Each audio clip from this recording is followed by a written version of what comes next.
ស្ដីបងប្អូនលោកស្រីនិងកញ្ញានឹងប្រិយមិត្តរបស់ធុបព្រីជាទីមេត្រីបាទថ្ងៃនេះធុបព្រីយើងខ្ញុំបានណែនាំនឹងខ្សែភាពយន្តភាគថៃមានរឿងក្រំចំណងជើងថាអភូតហេតុស្នេហ៍ខ្ញុំបាទរឿងនេះពិតជាល្អពិសេសមែនទែនបាទសម្រាប់បងប្អូនដែលនិយមទស្សនានឹងខ្សែភាពយន្តភាគថៃបាទកុំភ្លេចចុចនៅ link ខាងក្រោមនៃវីដេអូយើងនេះបន្តឬបងប្អូនអាចចូលទៅកាន់ website របស់ធុបព្រីក៏បានដែរដើម្បីចូលទៅកាន់ website របស់ធុបព្រីបងប្អូនកាន់តែបើកលើ browser ណាមួយក្នុងទូរស័ព្ទដៃឬកុំព្យូទ័របងប្អូនហើយយើងវាយពាក្យថា thupri.net អូខេចាប់ផ្ដើមបងប្អូនគ្នាតែម្ដងបាទឥឡូវនេះបងប្អូនបាទយើងចាប់ផ្ដើមចូលមកដល់ Google ហើយយើងវាយតែម្ដងបាទ T U B E F O E N E T Interpol តែម្ដងបាទដល់ចំណុចនេះបងប្អូនចុចទៅលើពាក្យថា Thupri បាទអូខេឥឡូវនេះបងប្អូនចូលមកដល់ home page របស់ Thupri ហើយបងប្អូនឃើញថាមានខ្សែភាពយន្តជាច្រើនចម្រុះតែម្ដងមកកន្លែង Recent Movie នេះបាទមិនថារឿងថៃខ្មែរចិនទេឲ្យតែរឿងយើងផុសថ្មីរឿងយើងអាប់ដេតថ្មីវានឹងចេញនៅខាងលើតែម្ដងបងប្អូន scroll ចុះក្រោមមកនឹងឃើញរឿងចិនពើក្រហមបាទរឿងត្រួយជែកនេះពើរឿងកូរ៉េរឿងថៃគឺរឿងបាទពូខៀវបាទរឿង Hollywood បាទរឿងខ្មែរនៅខាងក្រោមនេះផងដែរបាទអូខេឥឡូវនេះបងប្អូនចង់ទស្សនាខ្សែភាពយន្តភាគថៃបងប្អូនក៏អាចចូលតាមវិធីម្យ៉ាងទៀតបានផងដែរចុចលើ menu ថៃ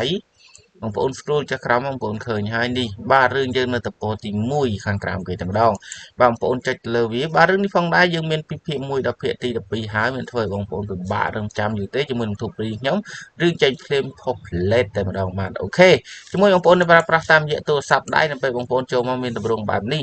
បាទមិនបាក់ទេបងប្អូនចុចលើ menu ត្រេ3ដងខាងស្ដាំដៃបើយកពាក្យថាថៃបាទអូខេបាទដូចគ្នាតែម្ដងបងប្អូន scroll ចុះក្រោមបងប្អូននឹងឃើញរឿងដែលយើងចង់ទស្សនាហើយនៅតំពោទី1តែម្ដងឬបងប្អូនដែលចូលមកក្រោយៗបើសិនជាមិនឃើញរឿងយើងនៅតំពោទី1ទេបងប្អូនក៏អាច search បានផងដែរជាមួយនឹងទូព្រីខ្ញុំបាទមិនពិបាកទេអាភូតហេតុស្នេហ៍ខ្ញុំបងប្អូនចង់ search បងប្អូនវាយទៅពាក្យហេតុស្នេហ៍បាទបងប្អូនបាទចុចលើប្រអប់បាទនេះបតុង search ខាងលើ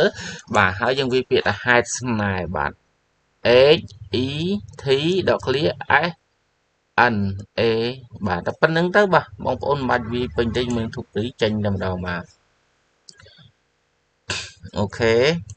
easy មែនតើមកជាមួយបងប្អូនដែលប្រើប្រាស់តាមកុំព្យូទ័របងប្អូនក៏អាច search បានផងដែរដែលចុចលើប្រអប់ search ដូចគ្នាវាពាក្យថាហេតុស្នេហ៍ E H E T clear S N បាទតែប៉ុណ្្នឹងក៏ចេញ Interpol តែម្ដង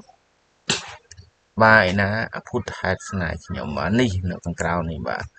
អូខេអរគុណមែនទែនសម្រាប់បងប្អូនដែលតែងតែគាំទ្រទូព្រីយើងខ្ញុំបាទកុំភ្លេចជួយ share តាមបណ្ដាញសង្គមនានាផងដែរបងប្អូននេះ share នេះអូខេបាទនឹងជួយបាទ like page បាទយើងខ្ញុំផងនេះ page នៅខាងស្ដាំដៃនេះបងប្អូនក៏អាចបាទ comment នៅខាងក្រោមវីដេអូយើងខ្ញុំបើសិនបងប្អូនមានចម្ងល់មានចំនួនពោលផ្សេងៗបាទអរគុណច្រើន